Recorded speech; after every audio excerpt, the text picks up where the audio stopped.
Hello, everyone. My name is LBK, and this is King Pie Podcast. There have been a lot of county games going on right now in both Division 1 and Division 2, and there's obviously a lot of players from Pakistan playing in it, and obviously there's also Cheteshwar Pujara from India playing in it.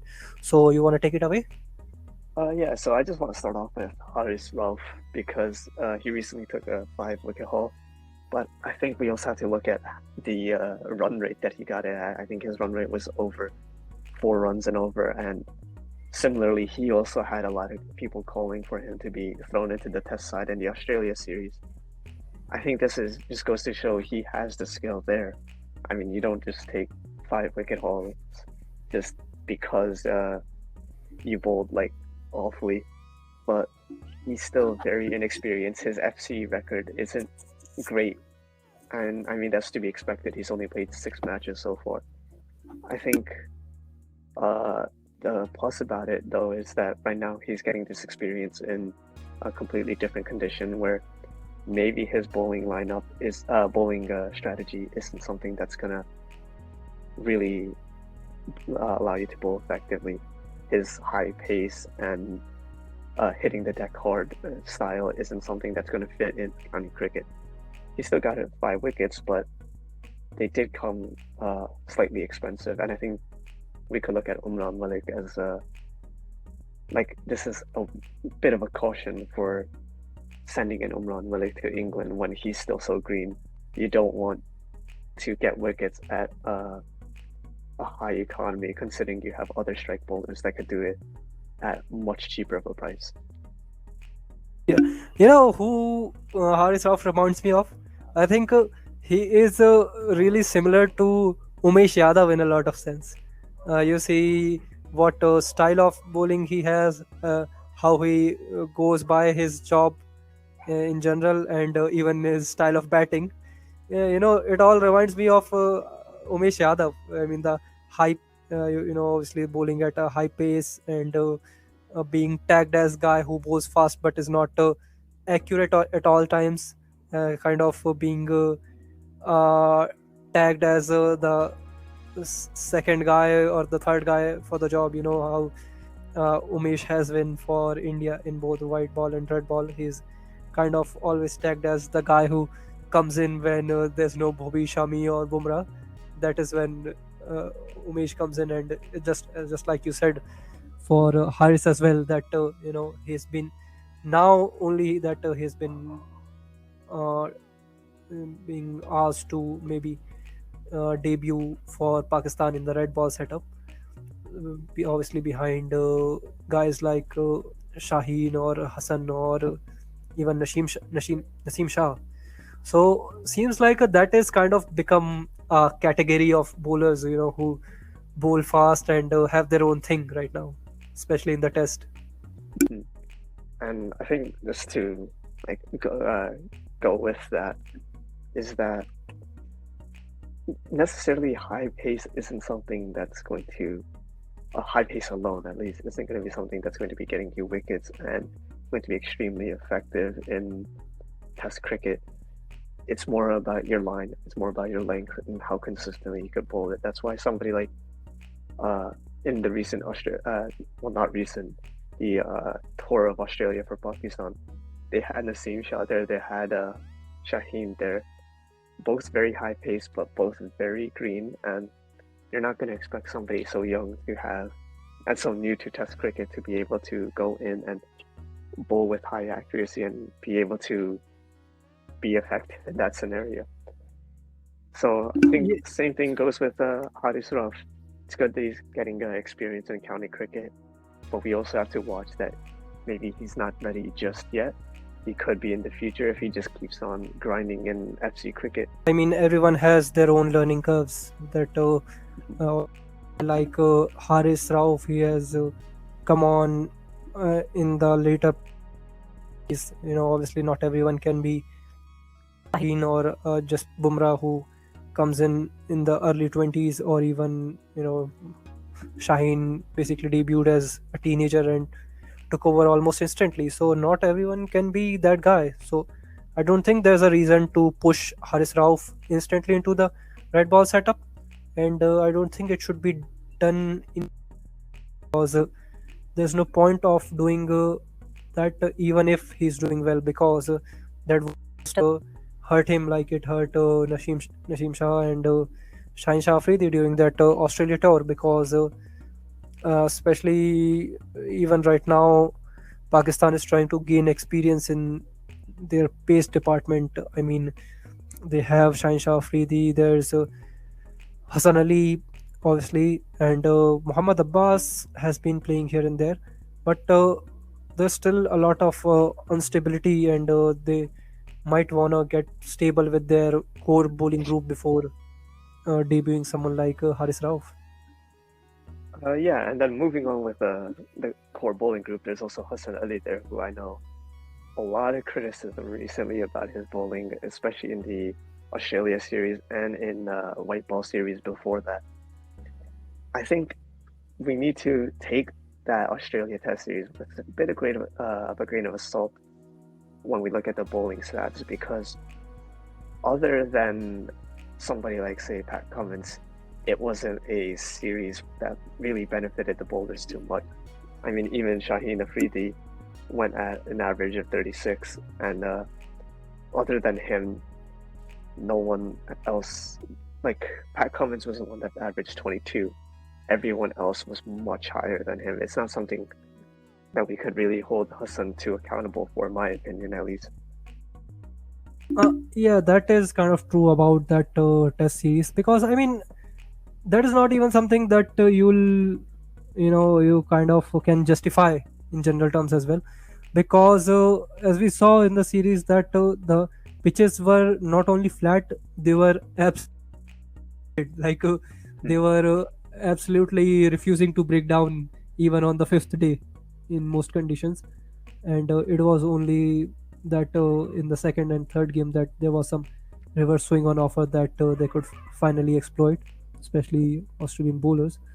But even then, it was pretty tough to find anything for the bowlers. Obviously, this is summer in the subcontinent, which means it is already very hot.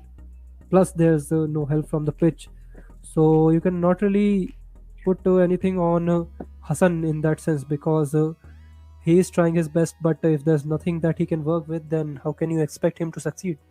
Mhm. And at the same time, you could also look at the Pakistan bowling lineup. Right now, they don't have like a good set of opening bowlers. I mean, there's Shaheen Afridi on one end, but on the other end, they're going to need to use just stopgap solutions like Hassan Ali, Naseem Shah, or Fahim Ashram. Hassan Ali, in particular, he hasn't been known as a new ball bowler. I don't think many people or fans in general just don't expect him to be bowling at the opening and expecting him to do well. He's typically seen as somebody that could take the old ball and make something happen with that. And then if we look at county cricket now, he's bowling at more conductive pitches that could really help his bowling style, where he's getting the ball to seam and swing.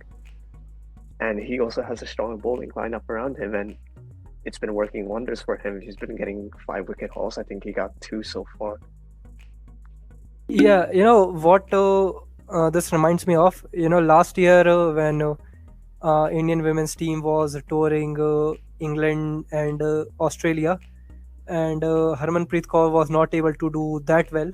Obviously, Indian women's batting lineup is still pretty fragile outside of few batters. And once she got to Melbourne Renegades, his WBBL team, and found a stable batting order around her, suddenly her whole whole attitude around the batting changed completely. Just like you see with Hassan Ali, once he found that core bowling group around him, you know, James Anderson and Shakib Mahmood, right, and others. Seems like his attitude has completely changed because now there's a lot of stability around him and there's conditions that suit him. So that is kind of an important thing for anyone to succeed, that he has a lot of positive vibe around the game, and I think that is what helping him right now. Yeah, and then there's also the fact that you gotta go with what the bowler is used to. You can't expect them to go into something that they're not comfortable with and that they haven't bowled in the past that often. and expect him to do well. And for Lancashire against Hampshire, he didn't bowl within the first 10 overs for either innings, but I'm pretty sure in the Australia Test series, he was bowling a lot earlier than that out of necessity. When you have a bowling lineup that could click, it generally will help you as well as an individual, and I think that's what we're seeing with Hassan Ali. And they also have the experience of James Anderson at the other end. So, a huge contrast to the Pakistan side, where someone like Hassan Ali is considered the senior bowler, despite him only playing 19 test matches. You won't expect somebody with 19 test matches to be your senior strike bowler in test. Yeah, I mean, this is the whole thing. I mean, as you said, Hassan is someone who bowls with a relatively older ball, and I mean, he still wouldn't be able to do well with the old ball if there's no support with him on the other end, or if there's no one who will do well with the newer ball. But now that he's in Lancashire, he knows that this guys who'll probably be maintaining the pressure from the other end, who'll be doing well early on with the new ball. So now the thing is that he can do his job with relative peace. I mean, he does not need to worry about the other thing. He does not need to worry about bowling with the new ball. He does not need to worry about pressure not being built from the other end. It seems like his job has become relatively easier, especially from a mental point of view.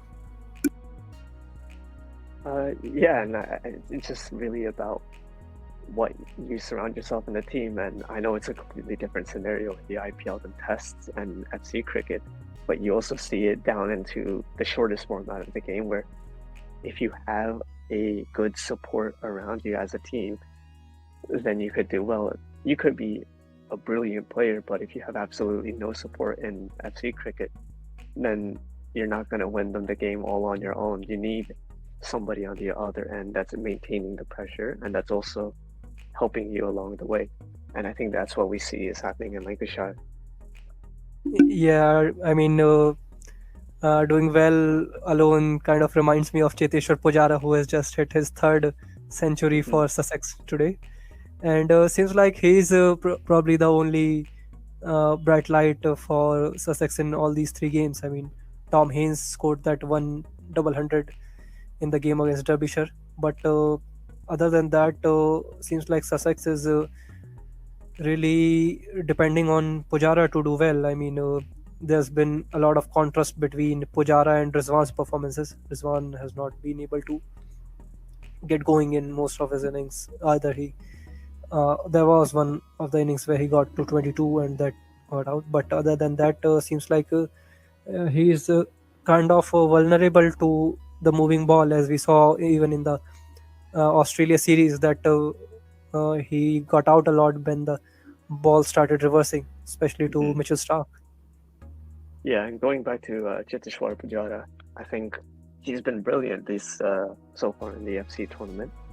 And I think it's interesting to note because he did not have much like uh, in recent times by Indian fans or just the Indian public because of some poor performances around him. But he's really done well in conditions that uh, aren't conditions that he's not used to. And I think it's interesting to see how he'll do in the future with the Indian Test side. I certainly don't think India is going to drop him, especially considering three excellent centuries that have come in tough conditions. Yeah, and I think about especially about Pujara, the people keep forgetting is how mentally strong he is. I mean, I don't know if you are aware about this, but he basically first came to the scene in 2006 in the Under 19 World Cup, where he was the top scorer in that World Cup. And I remember a story around that World Cup that the World Cup was being played in late January and February 2006, and I think it was in November or December that his mother passed away. So, I mean, getting such a huge, I mean, coping such a huge loss and coming to the tournament that probably defines your career going forward, especially as an 18-year-old. I think that was an insane feat of mental strength that he achieved, and seems like it still shows, especially in innings like Gaba, and even right now, how he like completely refuses to budge in any situation. So I think there's you know you have to be very lucky to have someone like Cheteshwar Pujara in your team, because you do not get Yeah, with Pujara, I such a think mentally strong it is player. just Pujara is somebody like in particular that I am pretty fond of in the Indian Test side. He reminds me of other like batsmen that I consider mentally tough, but don't get as much focus on them because they're not the big shot, flashy players like say someone like Hassan Ali.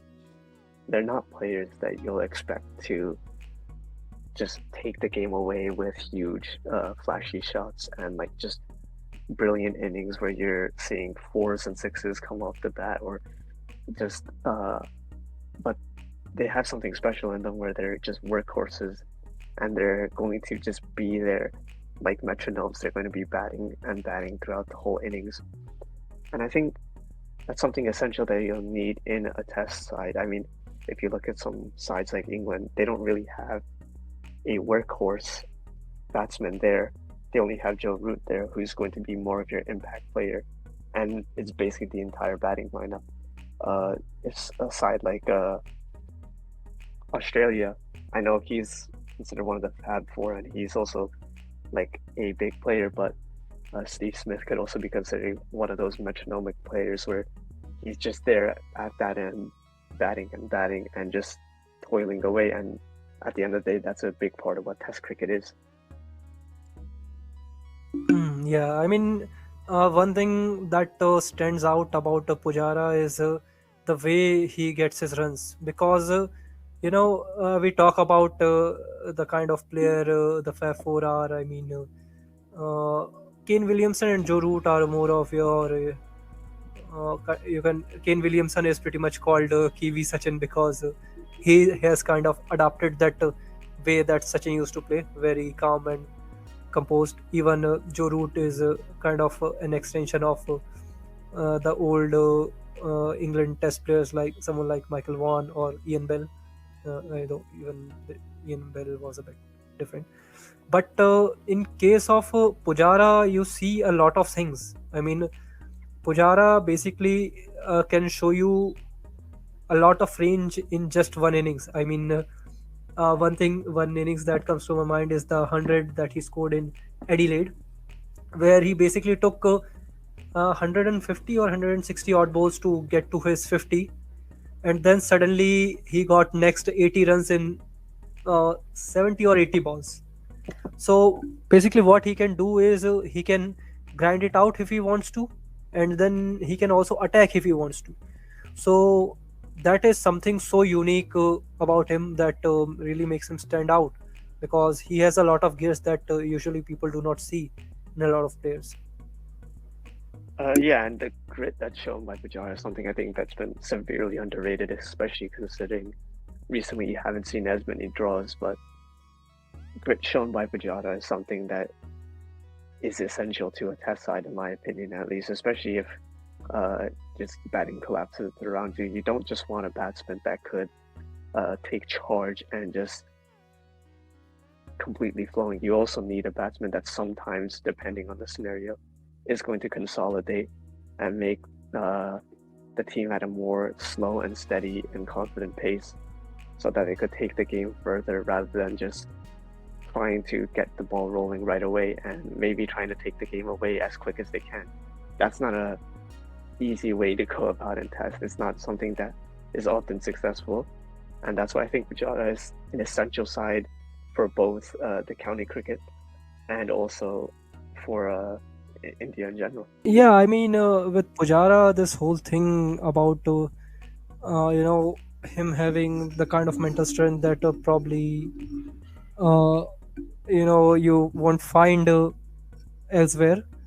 This whole thing kind of reminds me of someone like Rahul Dravid in general.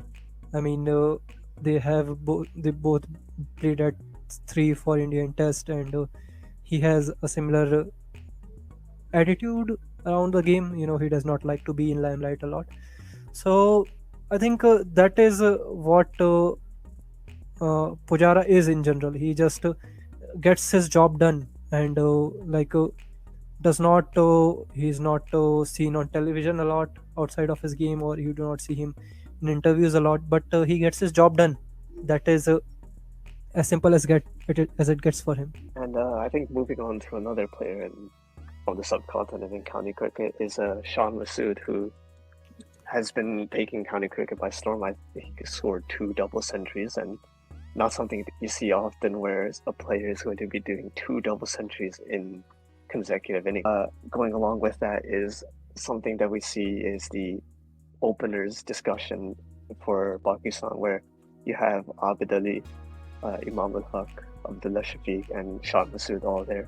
So the question becomes, who do you select? And I think there is merit to be said that Shan Masood does deserve a chance, but on the same time, you have to consider that Shan Masood had a poor run in international cricket.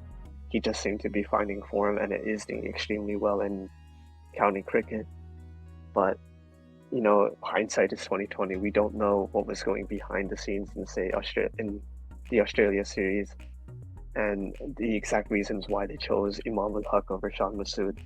Now that he's performing well, there is a discussion to be had as to who they go forward with.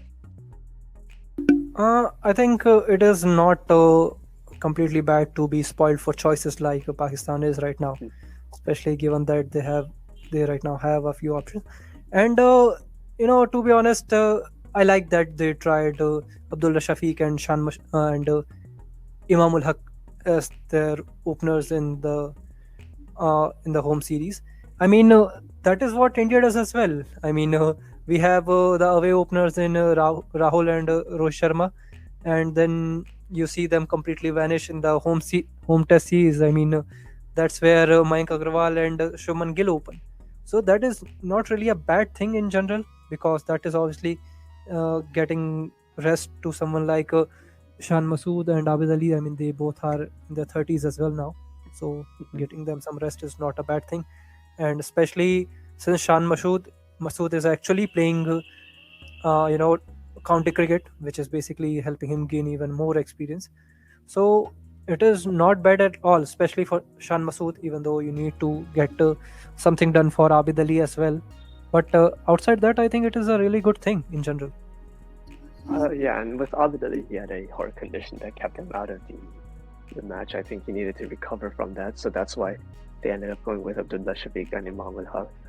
But if you look at the stats at that point with Imam ul Haq and Shan Masood, you have to consider Shan Masood's recent form before that. I know it wasn't super recent, but in the New Zealand series a year ago, uh, he had 3 ducks in a row. That's not something that we could just ignore because of two brilliant performances recently that came after a series. And we also have to consider that Imam ul Haq is much younger than Shan Masood, so it's good that they're trying a young batsman in a home series rather than going somebody that has played in the past.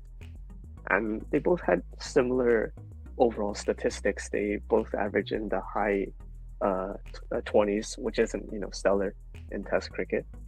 But at the end of the day, they had to choose between Shan Masood and Imam ul Haq. They had to look at who was batting better in the nets, who was batting better as they were practicing, and at the end, yes, Imam ul Haq was the one that won there.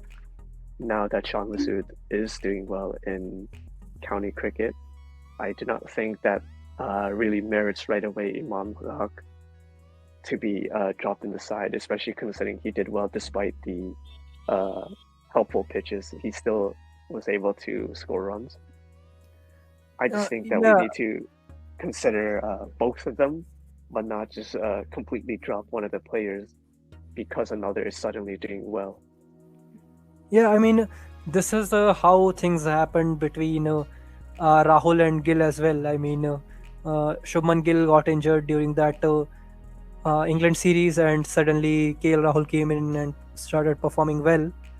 And suddenly, people were questioning what happens to Shubman Gill from now on. But as we saw, in the home series, he opened against New Zealand, even though he was not uh, played in the Sri Lanka series.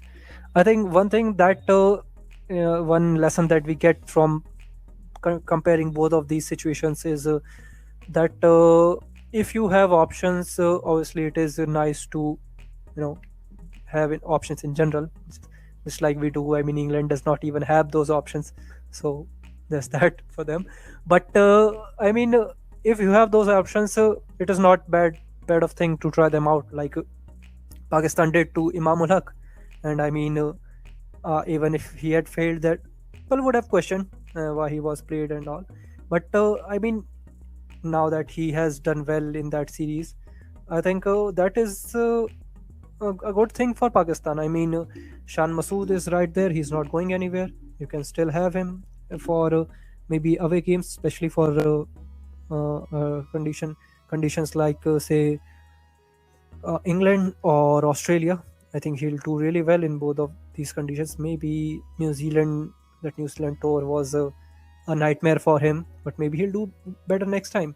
But from a general point of view, they have, I mean, Pakistan have those things established that they can use San Mashood right now and have Imam for a longer time. And I think just moving on to the point they were talking about England's choices, it's interesting to see how England has done.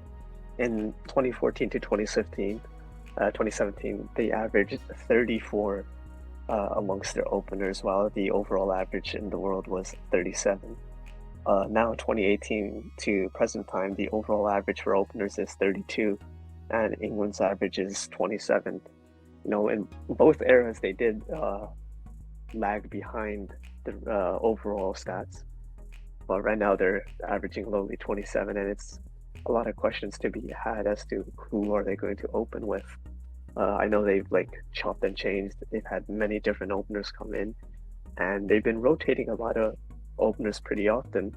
I think that's something that we could relate to what we were talking about with KKR, where if you're not sticking with a set lineup and you're not backing your players, what can you expect them to do? Yeah, I mean, we just talked about the conditions of test openers in India and Pakistan. I think England have it completely opposite to what India and Pakistan have. I mean, as you said, what happens with KKR is happening with England as well. We have seen Keaton Jennings open. Recently, we saw Alex Lees open. There's Zach Crawley who has been tried. Hasib Hamid. There's Dom Sibley. I think Dom Sibley has batted three for most of the part.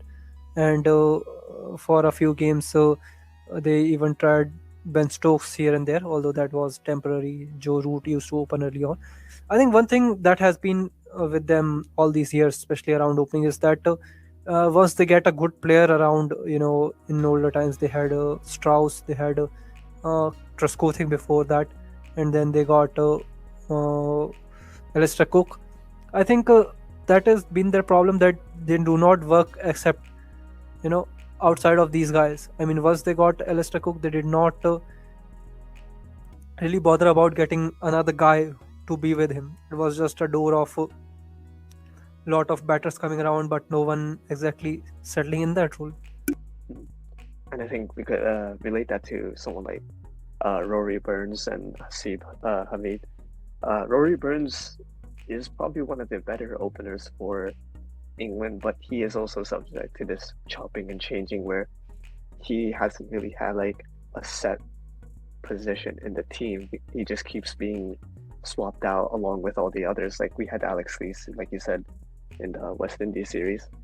And it's also something to note that Rory Burns averages one of the highest among current FC openers for England. So even him, despite being one of the more prominent players in county cricket, he's being thrown around a lot in the international side. So I don't even think it's just that they have a problem where they lack openers. They just are not properly sticking with a good set pair. I think, even though we are just talking about openers here in general, I think I think some batter, or I think, who was it?